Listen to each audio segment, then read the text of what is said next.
Hi guys, update Kim Chu sa kanyang IG story or IG post.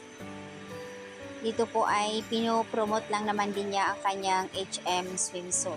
Napakaganda, bagay na bagay nga sa kanya kahit anong suot. At pinagkaguluhan, daming reaksyon ng mga netizens, lalo na ang kanyang mga friends na si Bella and Anggi dahil sa kanyang lips. Ala, grabe naman yan. At nanotice ng mga netizens ang suot ni Kim na sombrero. May katulad din yan kay Paulo Aguilino at yung pormahang pagsuot talagang ganyan na ganyan. Ayon sa comment, kilala ko yung sombrero na suot ni Kim. May katulad yan kay Pau at mayroon pa yan siyang black and gray.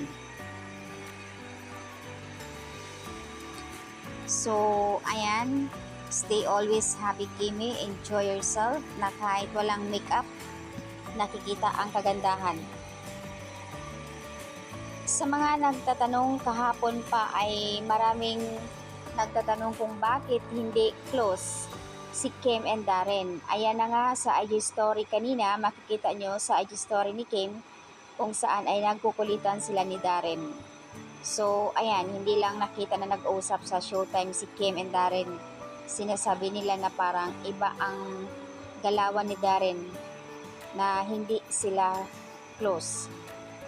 Simula nung hindi nakasama si Darren sa kasal ni Anggi. Pero ayan, kanina nakita na nga sa Showtime kung saan nagkukulitan sila at pinopromote pa ni Kim ang tickets about sa anniversary concert ni Darren Espanto. So, ayan guys, close naman sila. Pero dito tayo sa usaping sombrero na suot ni Kim. So, ayan, kay Paulo nga ba yan? Ayon sa comment.